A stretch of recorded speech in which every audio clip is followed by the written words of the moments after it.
All right, it's the 23rd day of August 2021. You are in time for KBC Prime Edition, coming to you from the broadcasting house right here in the capital city of Nairobi, Kenya. And of course, when it's Monday and Tuesday, you know the duel is on set. Tonight we have the most comprehensive coverage of all day's events that includes business and sports. Good evening. My name is Mboya. I'm Purity Museo. Top in this live broadcast.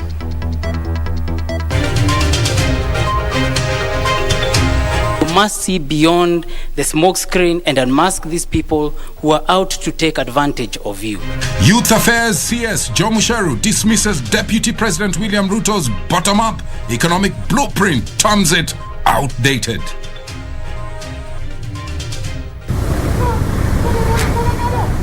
Drama ensues at Likoni Ferry Channel as a special police unit arrests 2 terror suspects and recover an assortment of weapons. With this donation of 460 doses of Moderna from the United States government, Kenya will now have received a total of 3.6 million doses of COVID-19 vaccine. And Kenya receives first batch of Moderna COVID-19 vaccine amid concerns of a low number of adults taking the jab.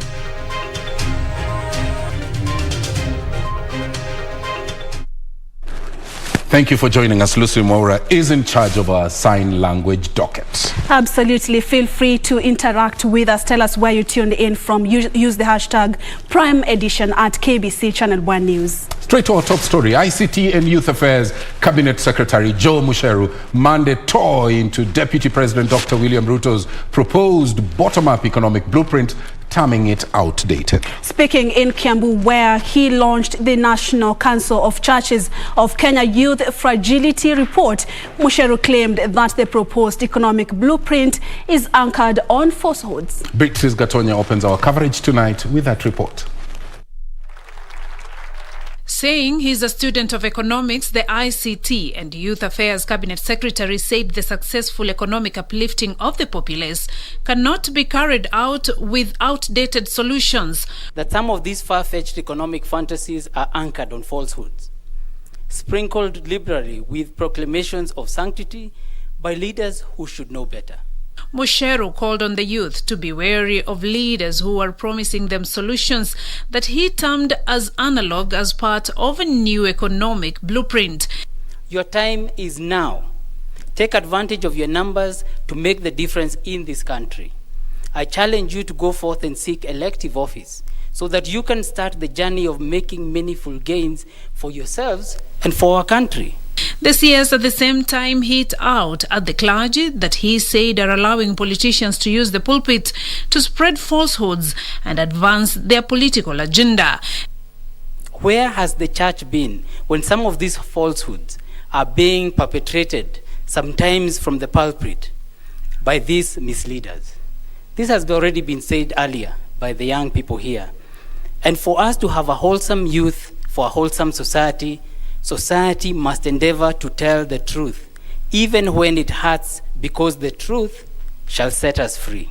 In reference to the defeat of the BBI appeal, Musheru also took a swipe at the judiciary, accusing it of engaging in activism that he says is killing the dream of the ordinary Kenyan. We were planning to ameliorate some of these hardships by pledging to shift more resources mashinani through the BBI initiative. But it wasn't to be. Judicial activism took care of that. Yet we saw some leaders fervently thanking God the Father for the adverse court ruling. It is a classic case of not seeing the forest for the trees. They missed the bigger picture because the whole issue was politicized and anchored as a power hunt rather than a noble development initiative that would devolve more funds to the people. Beatrice Gatonya, Prime Edition. Let's now take you to Mombasa, where drama ensued at the Likoni Ferry Channel Monday morning as a special police unit nabbed 2 terror suspects. The duo were intercepted on their way to the Mombasa CBD from the DRC through the Lunga border while in possession of 2 AK-47 rifles, explosive making material, 7.62 kgs of ammunition, 150 rounds of ammunition, 3 machetes, as well as explosive manual booklets. Well, the motive is still unknown, and Juni Karisa was on that beat. At around 10 o'clock Monday morning, a special police unit anonymously pitched camp at the Likoni Ferry Channel as they set a trap for 2 terror suspects. The 2, said to be Kenyan nationals, arrived at the channel and paid their dues as is the norm. As they waited to board the ferry, the special task force carefully pounced on them and bundled them up. In their possessions were 2 AK-47 guns, explosive making material, 7.62 kilograms of ammunition, 150 rounds of ammunition, 3 machetes, as well as explosive manual booklets. While confirming the arrest, Coast Regional Commissioner John Elung'ata said shared intelligence led to have intercepted the 2 from the DRC to the Lunga border as they made their way into Mombasa town. Investigations to unravel their true identities as well as the motive are still ongoing as police presence remains heightened across the CBD. Well, we will be waiting for more investigations to establish what they were really up to. Moving on, police in Shiranga, Ugenya sub-county, that's in Siaya County, are investigating a burglary incident that left 4 night guards dead and 2 shops broken into in last night's raid by suspected thugs. The sub-county's police commander Willie Simba says they are following crucial leads that may lead to arrests. Wycliffe Okech with the details. Tension is simmering between the police and traders at Siranga Market in Ugenya Sub-County, Siaya County, with the latter accusing the police of sleeping on their job. This follows an incident last night when suspected robbers killed 4 night guards and stole goods of unknown value from 2 shops. My shop was broken. When I get in there, I found some money that I left there was not there, almost 80,000. Some goods were taken there. Until now, I have not received any information from our security officer. Sababu hii kitu inaonekana ilikuwa imefanyika baada ya curfew hour. Na ni kama imefanyika mwendo wa saa 5 hivyo, sababu wao ukiwaona saa hizi asubuhi unaona kama mwili yao imefura. The irate traders are accusing police officers at Siranga police post of failing to respond to distress calls, yet the police post is only a few meters from the market. Hii wizi sio ya siku moja ama 2 ama 3. Tumekuwa na shida kwa sababu 2 weeks ago kuna maduka zilifunjwa 2. Ripoti tulipiga, hakuna kitu ama uchunguzi yoyote ilifanyika kutoka kwa maafisa wa polisi. The bodies of the deceased have since been moved to Ukwala Sub-County mortuary. Police in the meantime say they are on the trail of the suspects. Wakati tumekuja kwa scene tukakuta wezi walikuwa hapa na wakavunja duka moja na wakaua watchman 4 na wameiba vitu ya duka, sukari, kimbo, na hiyo vitu bado tunaendelea na uchunguzi. Tuko na leads Mboya ile watu wamefanya kitendo. Kwa hivyo ndio kwa haya kwa sasa, lakini tuko na leads, tuna follow tujue ni majambazi gani ambao wameua watchman hapa. Wycliffe Okech, Prime Edition, Siaya County. That's right, you're watching KBC Prime Edition. Absolutely. You can talk to us. Tell us where you tuned in from at KBC Channel 1. Use the hashtag Prime Edition. Let's shift gears. The government has raised concerns over the low number of adults above the age of 58 who have received the COVID-19 jab. The Minister of Health, the Principal Secretary Susan Mochache, at the same time said that the trend was worrying, with statistics indicating that high number of fatalities were being recorded in the same age group. Well, this as Kenya received the first batch of 880,460 doses of Moderna COVID-19 vaccine. Jackie Wambira reports.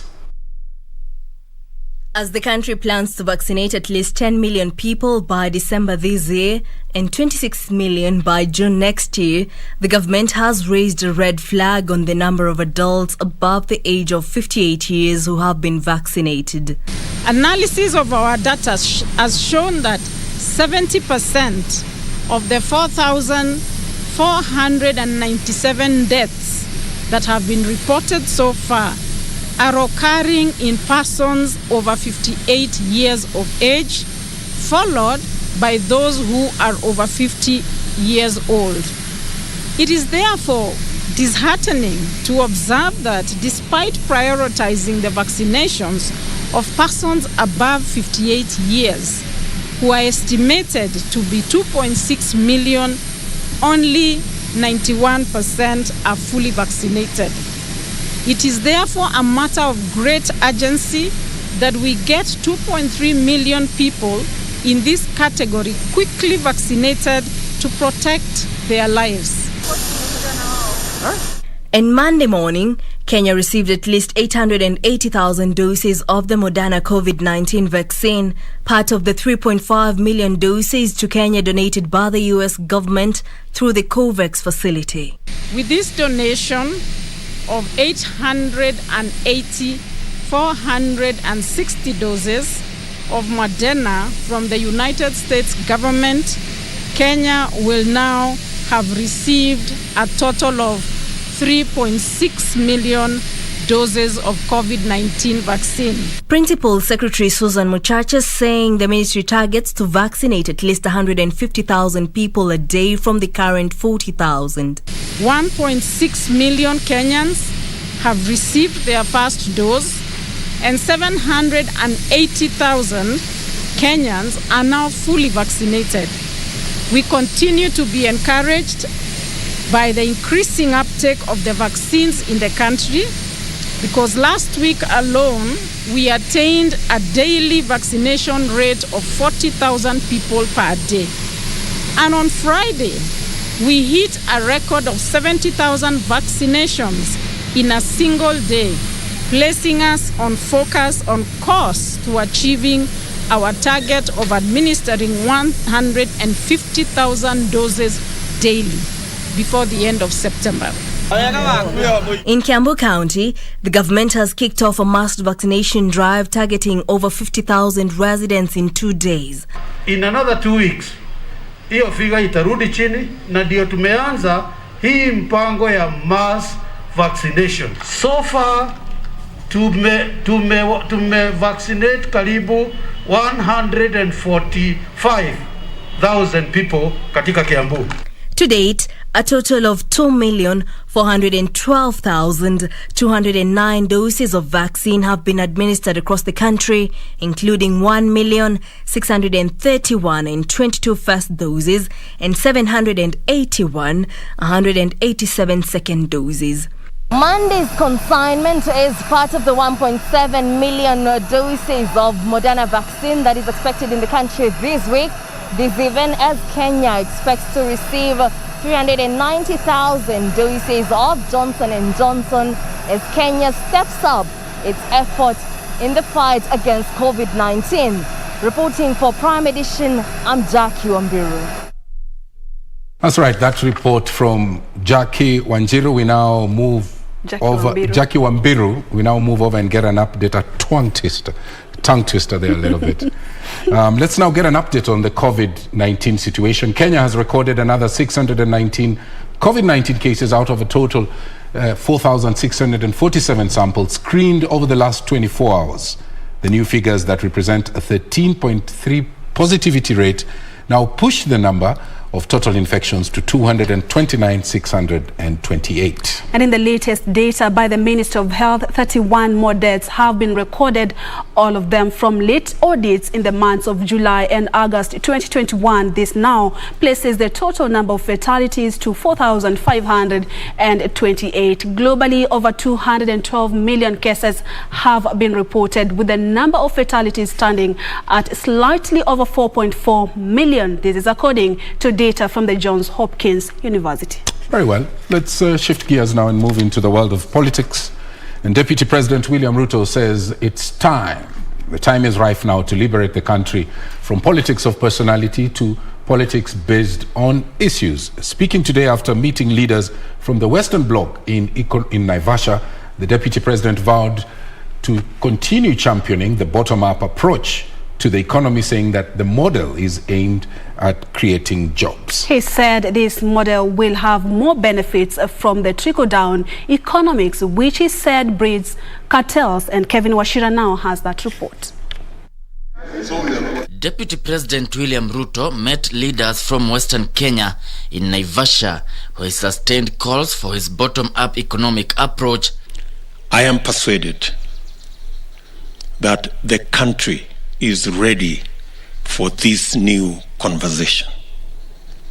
Every part of Kenya, every citizen in our republic wants to know how their ideas, how their suggestions can become part of the nation's way forward.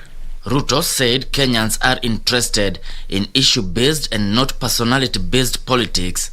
The DP further added that Western Kenya has glaring opportunities that need to be exploited, saying that the region, which boasts 10% of Kenya's population, only contributes to 6% of the GDP.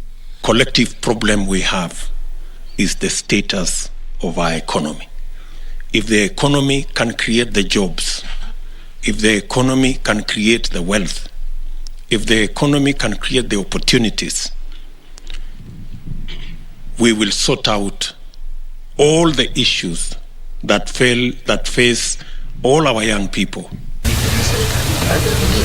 Meanwhile, a section of Mount Kenya region leaders want the monies that had been budgeted for BBI and referendum diverted to more pressing issues. Let us use that money to buy vaccines for the poor people, to buy medicine for the common mwananchi, to use that money to support young people who are currently unemployed. Kevin Washira, Prime Edition. Now, governors will now pursue a raft of constitutional amendments through Parliament to salvage gains envisaged for counties in the Building Bridges Initiative Bill, whose nullification by the High Court has since been upheld by the Appellate Court. And through the Council of Governors, the county chiefs have accused the courts of dwelling more on procedural issues in their ruling, thereby ignoring what the governors are referring to as substantive issues. JJ Kyoria is on that story. Reeling from the decision by a majority of a 7-judge bench that upheld a High Court decision that annulled the BBI process, the Council of Governors, a key cog in the BBI bill, now says the journey for the push to have increased county allocation is not yet over. Meru Governor Kiraitu Murungi, who chairs the Council's Legal Affairs Committee, throwing a swipe at the Court of Appeal, accusing it of ignoring substantive issues in the BBI bill. The Council of Governors supports the spirit of the BBI and the dream of ending divisive elections that result in electoral violence, ethnic antagonism and competition, and the fight against corruption. We, as the Council, we also hope to see inclusivity among the people of Kenya, increased resources to the counties that will span growth to the rural economy where the largest of our population live. Kiraitu says the Council of Governors will now sponsor a bill that seeks to amend the Constitution through a parliamentary initiative, calling on both houses of Parliament to adopt a bipartisan approach in a bid to empower devolution. The Council of Governors will work with other stakeholders, including the Legal Affairs Committees on both the National Assembly and the Senate, to ensure that these amendments are passed through Parliament before the next general election. This is the moment to test the political will, the seriousness and genuineness of those, especially in the political class, who are supporting BBI. We expect them to come out strongly to support the bill which the COG is going to sponsor. The Council is keen on pushing for the increment of county allocations from a minimum of 15% to 35%. They will also push for the amendment of Article 202 to ensure that the equitable share of revenue is based on the most recent audited accounts by the Auditor General in the event the National Assembly has not approved the audited accounts. On Article 204 on the Equalization Fund, governors want an amendment to increase it by another 10 years. The governors also want Article 207 amended to create a fund to county assemblies to separate operations of the assembly and that of the county executive. They are also seeking for amendments to allow for the 4-year moratorium for HELB loans for university students and a 7-year tax break for micro and small enterprises. John Jacob Curia, Prime Edition. Well, that story brings us to our first break in this live broadcast. Absolutely. William Mamburi tuned in from Watamu, and Abdallah Mdambo is watching us live from Uganda. Well, keep tweeting. We'll be back after the short break. Stay with us.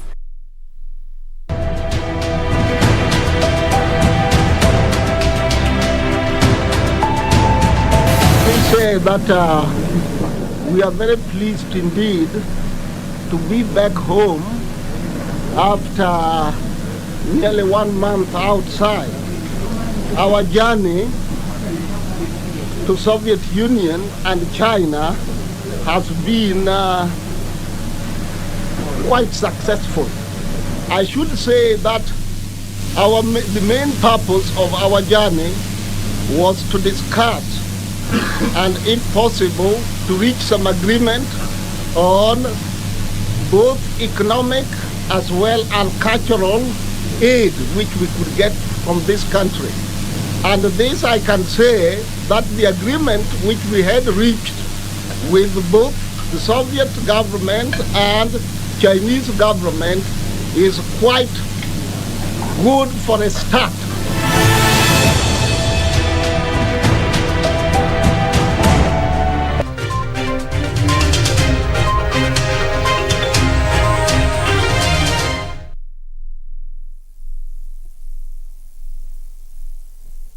Kupata Mtumaini Mungu kama skiza tune, bonyeza *811 *815#. Mtumaini Mwenyezi Mungu kwa moyo wako wote, wala usitegemea akili zako mwenyewe.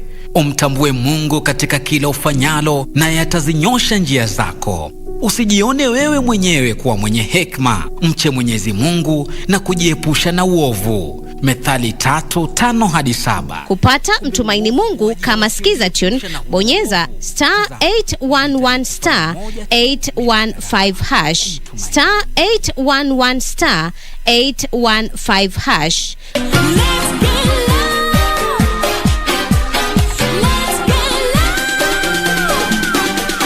Bang notification, only alarm. Oh yeah, it's your boy Caesar, straight from SA, out here in Kenya. Touchdown, baby, one love. Bahati, mtoto wa mama, or is it mtoto wa Diana? And he has been trending after he mentioned that he has a collabo set with Justin Bieber.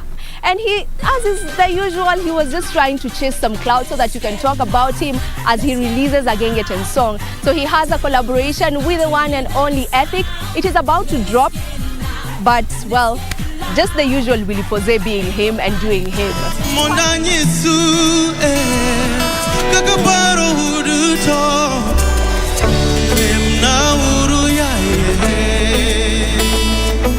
Philip Tuju broke to the surface of the Kenyan music scene with his collaboration between Sauti Sol and the choir at Upper Hill School. Phila, as he is known in music circles, had however been in music since his days at Upper Hill.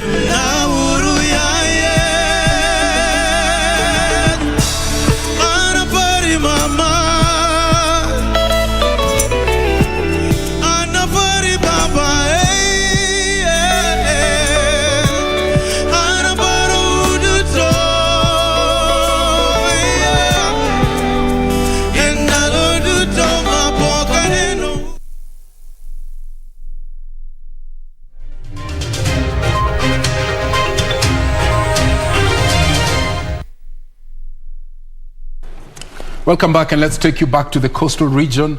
That region has recorded a 60% transition rate to secondary schools, the lowest to be recorded countrywide in the 2021 calendar.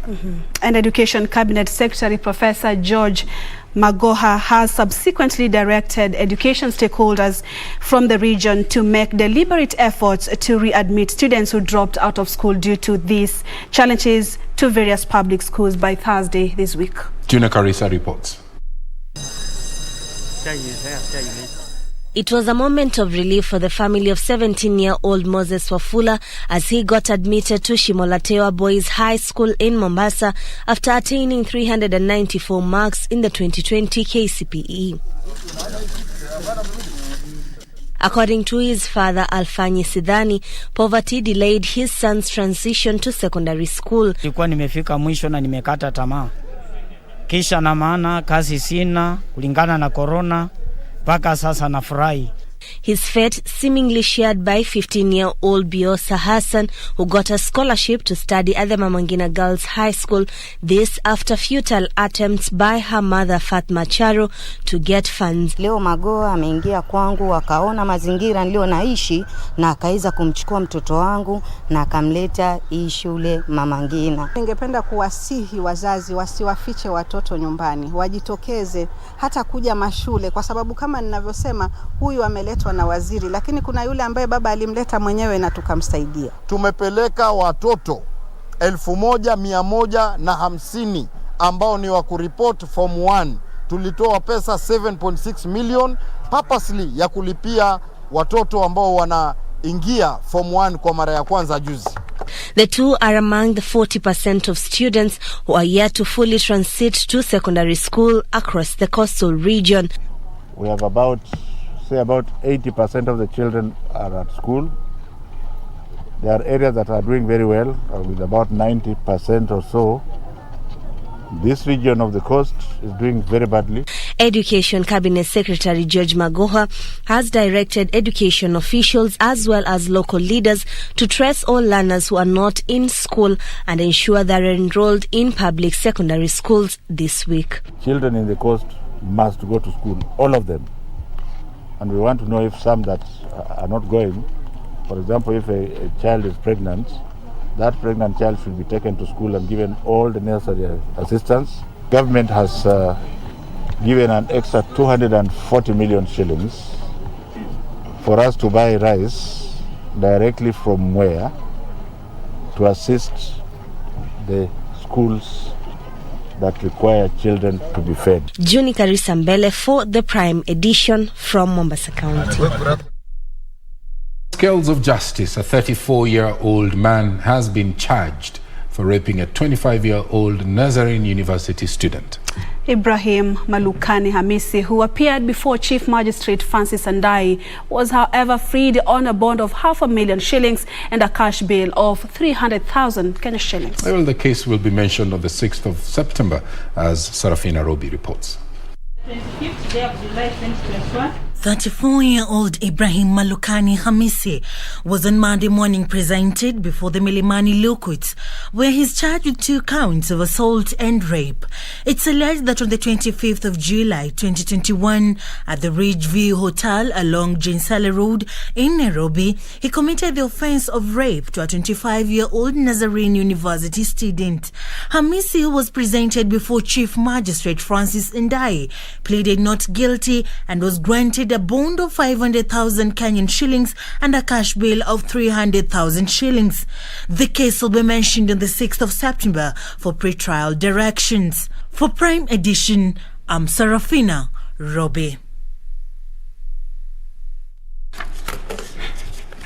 Well, hundreds of public servants were Monday caught in a mad rush to get the COVID-19 vaccine following a government directive requiring them to be vaccinated by the 23rd of August 2021 or face disciplinary action. This as Garissa County Health CEC cautioned residents against spreading misleading information about the COVID-19 vaccine. This and more stories in our county news roundup. Civil servants, teachers and police officers were among those who thronged the Garissa County Commissioner's office grounds to beat a government ultimatum requiring them to be either vaccinated or face disciplinary action. So far, the county has vaccinated 6,110 people against COVID-19. So we want to tell the public that the place is safe. The drugs we are administering are all safe. The vaccination is safe. So come. The same scenario was witnessed in Kilifi as hundreds of public servants thronged the Malindi Sub-County Hospital for the COVID-19 jab to beat the employer's ultimatum. Msongamano wa watu namna hii kwa sababu hata saizi ku maintain social distancing inakuwa ni difficult sana, watu wakiwa zaidi ya 500 wanakuwa unmanageable. Kwa hivyo kama tunaweza fungua centers hizi sehemu zingine, mahospitali zingine ziweze kupatiana hizi huduma, ingekuwa bora zaidi tuweze kuzipeleka kule mashinani. Meanwhile, United Green Movement Party co-leader Agostino Neto has asked the Ministry of Health to embrace technology in administering the jab in remote areas. The government needs to take everyone else through a proper counselling framework. The government needs to plan properly in terms of ensuring that everyone else gets vaccinated, but when they exercise their free will. And 16 level 4 hospitals and 178 health centers in Nakuru County have received drugs and assorted medical products worth 100 million shillings as a boost to efforts in easing the disease burden among residents. The consignment contains essential medicines, medical supplies, laboratory products, dental products, linen products. Elsewhere in Kakamega, residents of Maku area of Chemuche Ward in Malava Sub-County are demanding justice following the death of a man alleged to have been killed by his son. Nasema kwamba serikali ichukue mkondo wake ili huyu kijana maagizo ya mambo ambayo amefanya sisi kama community ya Mausi Maku area hatujafurahia. Finally, it was mixed emotions for residents of Shalom Uyumiririe in Laikipia East constituency during the groundbreaking ceremony of Makutano Huduma Center, which is expected to enable the residents of Laikipia Central and Laikipia West benefit from integrated government services. Hii mradi tuko naye hapa saa hii ni allocation ya constituency ya development ya almost 1 financial year. Na tumeileta Ngobit kwa sababu munahitaji. For Prime Edition, I'm Safin Acheng Ouma. Very well, that story brings us to our second break when we usher in Carol Njenga with the day's business. And later on, Richard Munga with the day's sports. Stay with us. Stay with us.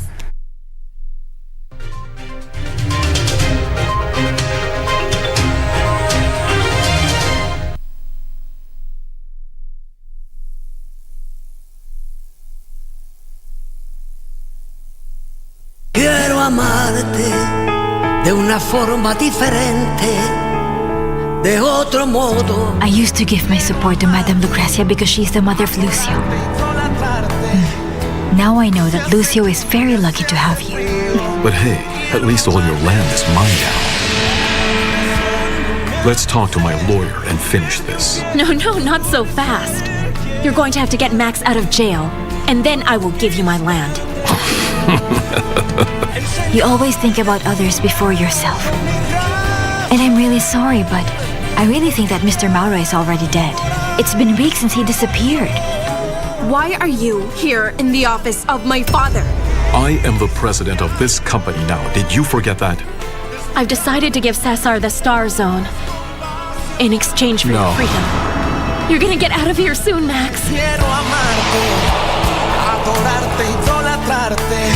amarte de una forma diferente, de otro modo, nunca igual al de otra gente. Get the VIP access to the best shows on KBC Channel 1. We have something different, something special to spice you up. Get ready for new, exciting and captivating dramas. Movies. I love the smell. Comedy. I went to the popos. Huh? Drama. Will he assault the queen in my house, in my presence? News, sports and so much more. Do the things that make you happy on KBC Channel 1.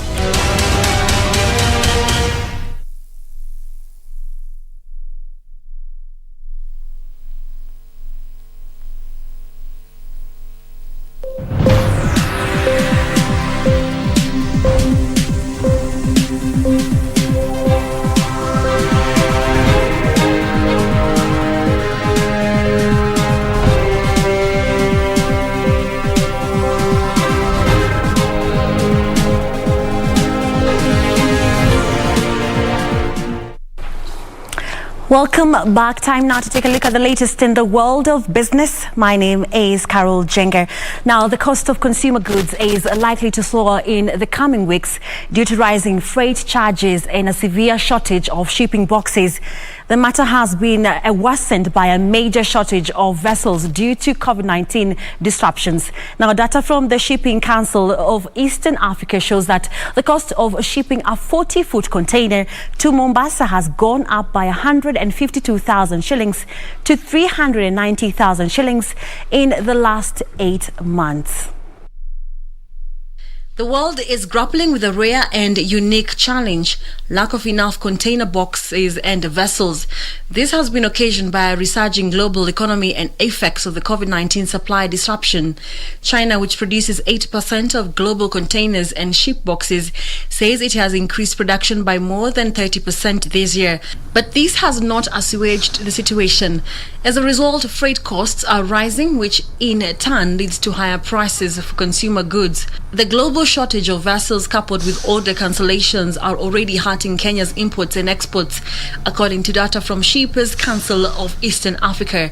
Kenya, which is a net importer, has seen the cost of a 40-foot container jumping from 152,000 shillings to almost 400,000 shillings in the last 8 months. Trade and Industrialization Cabinet Secretary Betty Maina says the shortage is hurting Kenya's import and exports, pushing up the cost of goods. We need to focus a lot more on building up our local domestic supply so that we are not as vulnerable to these logistical challenges. I'm glad that last year, in response to COVID, we have started to build up our local supply, and we would continue to work on that. But yes, the container shortage is problematic for everyone who does global trade. Shippers have also complained about delays in getting empty containers, with the shortage having a negative impact on their business. CS Minor says the government is engaging with shipping companies to help ameliorate the problem. She spoke during a review meeting of the just concluded Seoul Expo that took place in South Korea, where the two countries agreed to deepen their trade ties.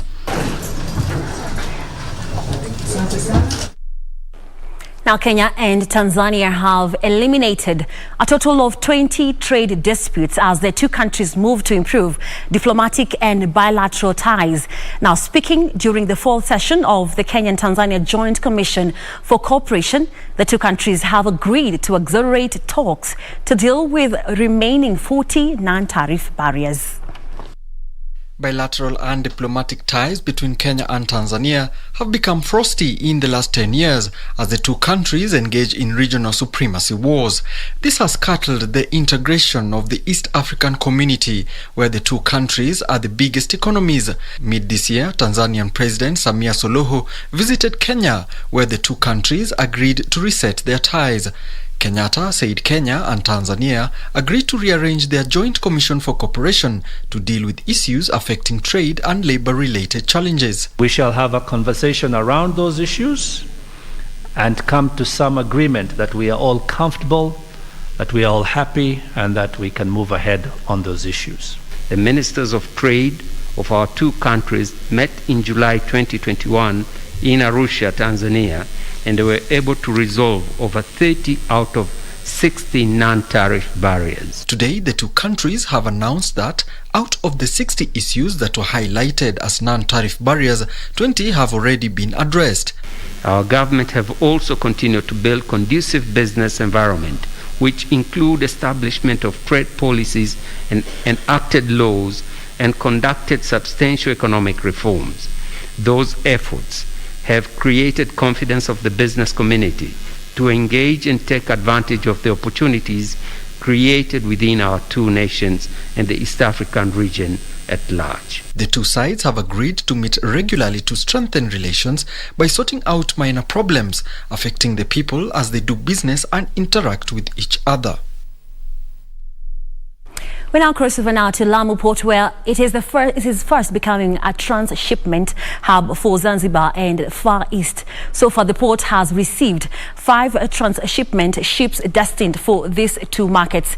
Treasury Cabinet Secretary Ukur Yatani has said the government plans to dispatch teams to Ethiopia and South Sudan to market the facility.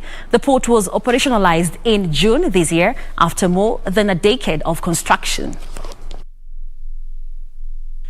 Almost 3 months since the Lamu port was opened for business, the facility has received 5 vessels with goods destined for Zanzibar and the Far East. The first vessel docked at the facility from Soviet Union, where it collected about 50 containers from Zanzibar headed to Far West. The government says business prospects look promising, with the 6th vessel expected to dock at Lamu in the next 2 weeks as more shipping lines develop interest to use the port. Treasury Cabinet Secretary Ukur Yatani says with proper marketing and visibility, Lamu port will constitute to attract more customers, especially in the neighboring countries. That we are now set to go beyond what we've been engaging, and the next few weeks we'll be sending delegations to the original intended to meet the original intended objective of penetrating southern Ethiopia and South Sudan. However, lack of proper infrastructure is hampering trade at the port, with the Kenya National Highways Authority undertaking the development of various roads in the area, being urged to fast-track the projects. The road from Lamu to Garsen to Malindi is complete. This now will give us an opportunity to evacuate cargo from Lamu to the rest of the country and beyond. Kenya Ports Authority says it continues to deploy state-of-the-art equipment to Lamu to boost business. KPA is set to acquire ship-to-shore gantry cranes in order to fully kit the 3 berths at Lamu Port. To hasten the clearance services, the port is connected to other government departments like the Kenya Revenue Authority and the Kenya Bureau of Standards. Now to Kisumu County, where the county government is pitching investment opportunities in blue economy, tourism and agri-tech as the devolved unit prepares to hold a 3-day investment forum in October. Now Kisumu Governor Professor Anyang' Nyong'o says county officials are holding a series of meetings with various stakeholders to drum up support for the investment forum that is anchored on the Kisumu Vision 2050 blueprint. Kisumu County has lined up an investment forum next month, seeking to woo local and foreign investors to start businesses in the devolved unit.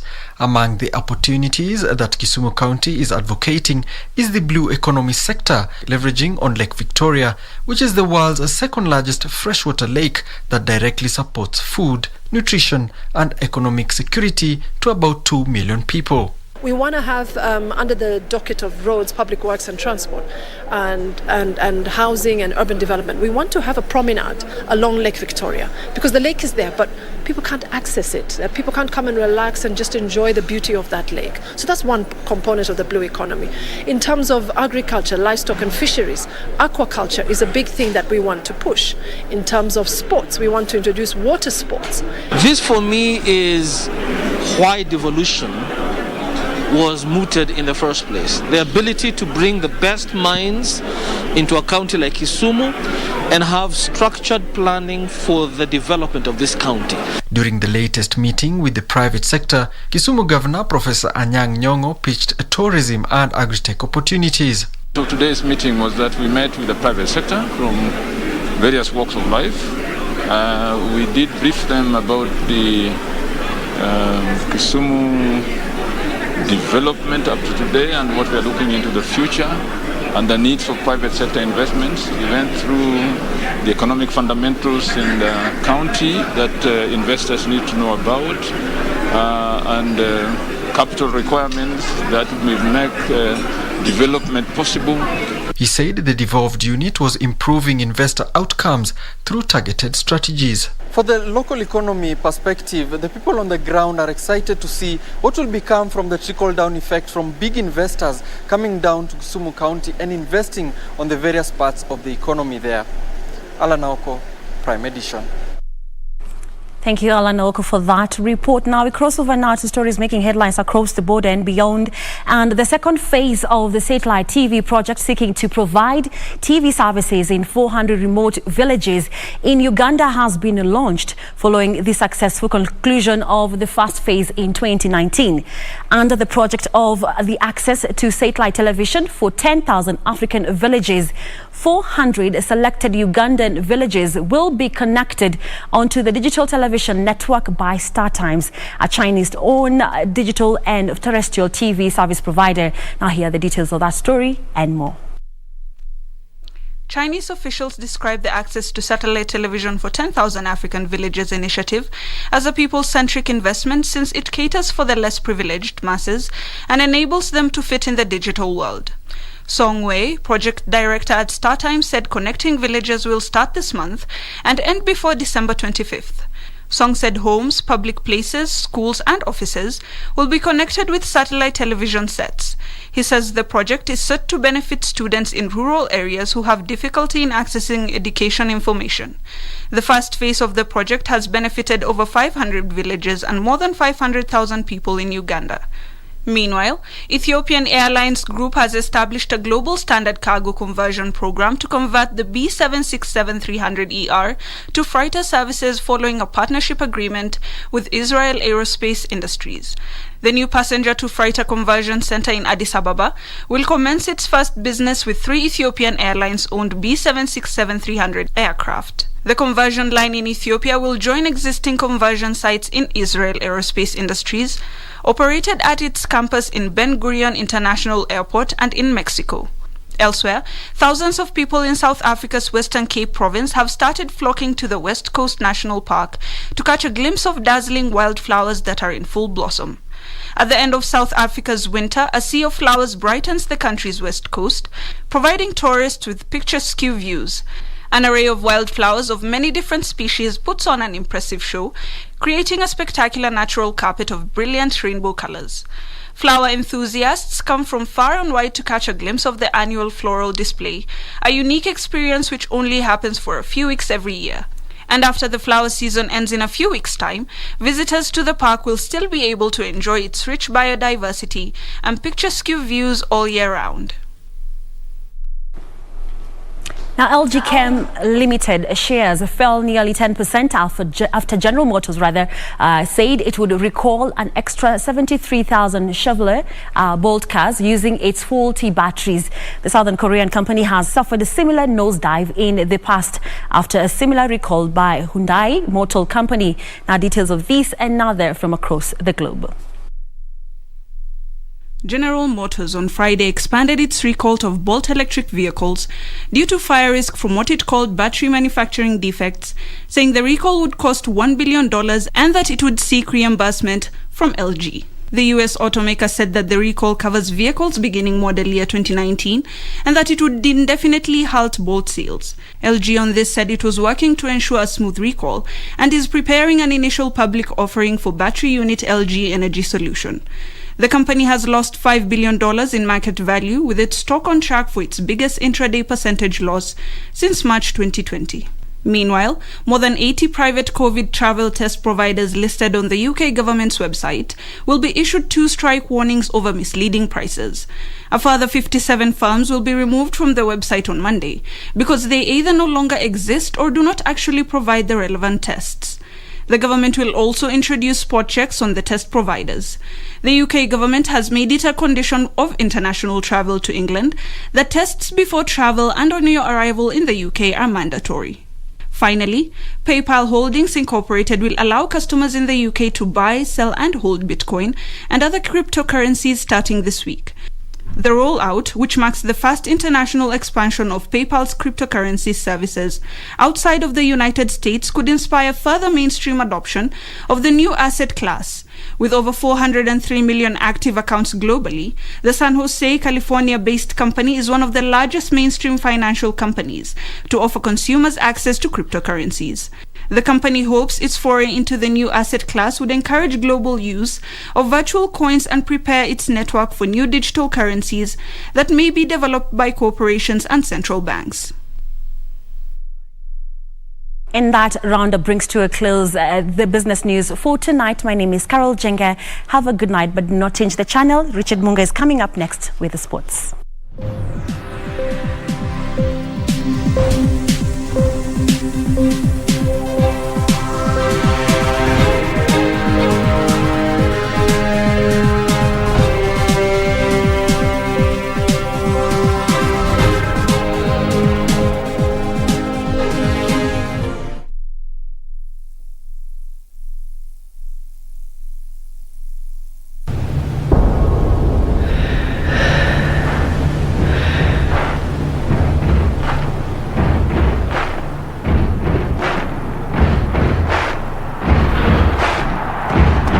The excitement of the Olympic Games doesn't just stop there, as the biggest para-sports event, the 2020 Paralympic Games, gets underway from the 24th of August to the 5th of September in Tokyo, Japan. So, get ready to be inspired by these sportsmen and women with outstanding abilities, and look out for Team Kenya too in their quest for glory by watching all the highlights daily on KBC Channel 1, your true sports partner.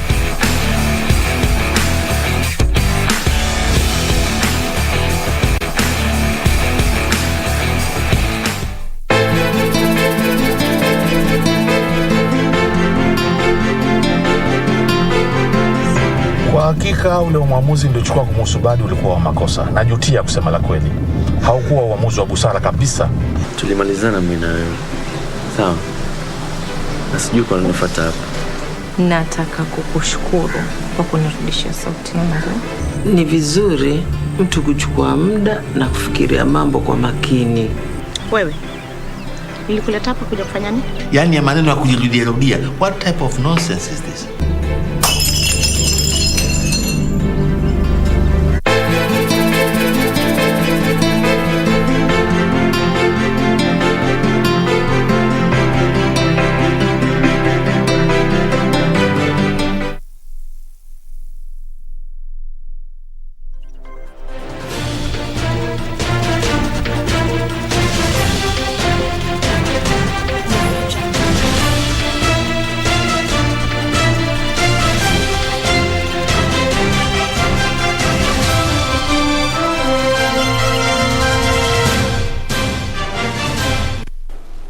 Well, good evening. I'm Richard Munga with the day's sports.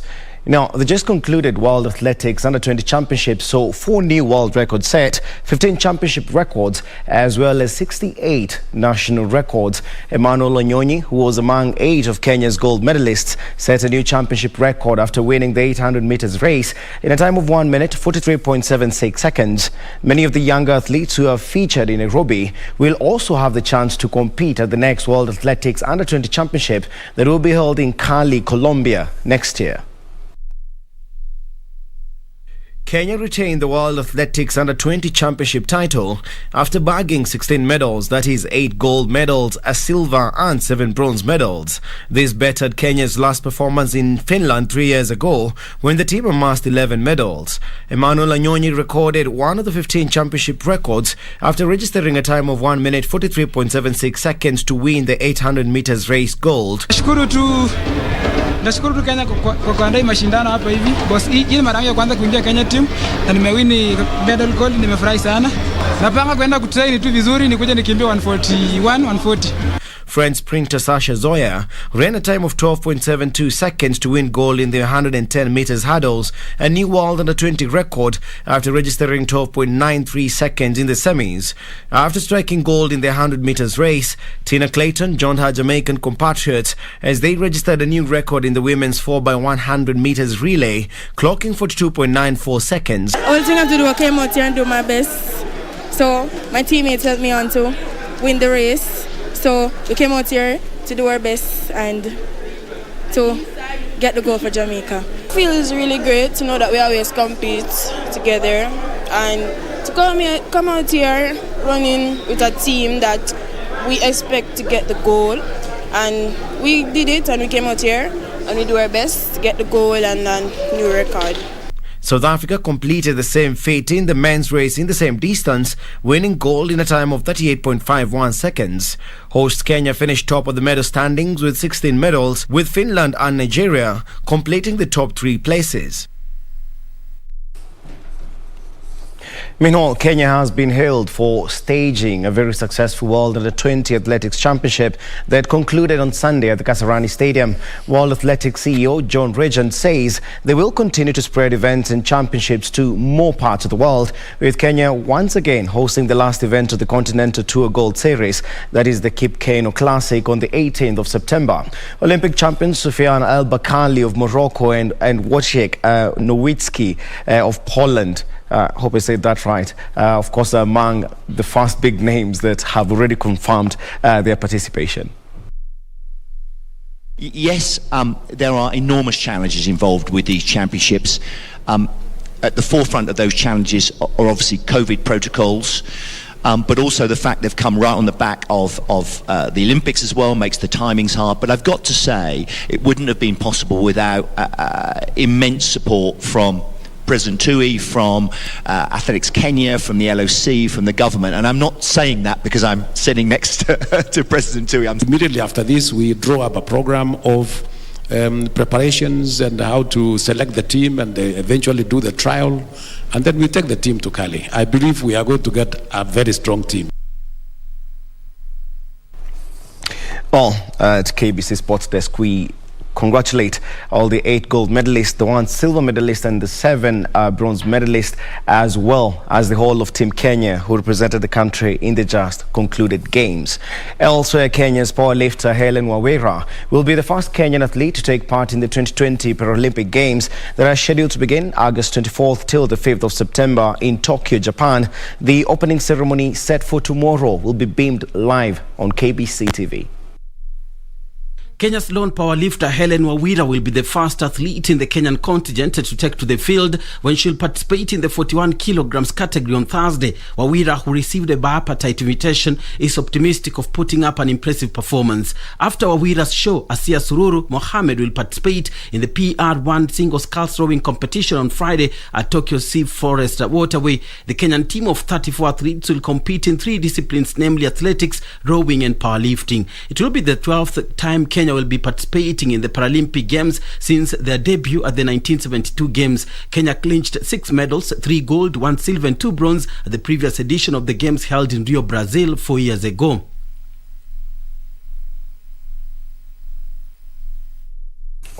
To other matters now, the expert category duo of Zain Shakal and Tahsin Ganatra scooped the overall title at the 2021 4x4 Challenge Championship after garnering 740 points ahead of Rhino Charge driver Peter Kanyali, who finished second, with Batos Mohammed sealing a third-place finish. The off-road competition held at Champagne Park in Kipeto, Kajiado County was marking a return after 2 years' absence due to the COVID-19 pandemic and attracted a number of participants in all 3 categories. The off-road spectacle has continued to attract massive interest locally, capturing the competitive spirit of motorsport enthusiasts and supporters who come in their off-road vehicles to showcase their machines on a private land in a localized area in Kenya.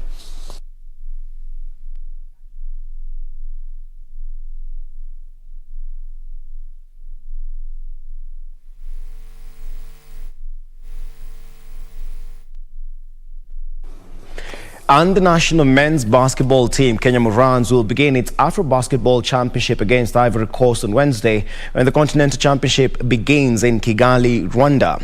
Kenya, returning to the championship for the first time in 28 years, will then take on Nigeria on Friday in its second match. Kenya will wind up its Group C matches on Sunday against Mali.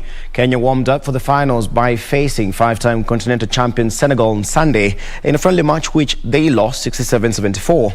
Kenya, under the tutelage of Liz Mills, lost by half a basket 49-50 to Uganda in its second friendly match that was played in Kigali, Rwanda today.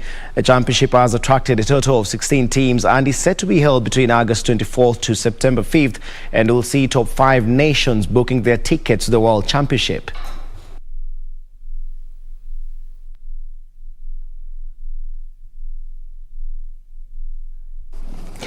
Well, that's all the time we had for sports tonight, but just as an update, match day 2 of the English Premier League ends tonight. We have Leicester City, of course, playing away to West Ham United. For all the updates, of course, stay tuned into our subsequent bulletins.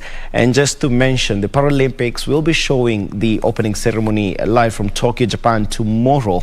And every day at night, we'll be bringing you all the highlights of the day. So anyway, that's it for me. Do enjoy the rest of your viewing. Tom and Purity, anything else to add on that? But for me, have a good night.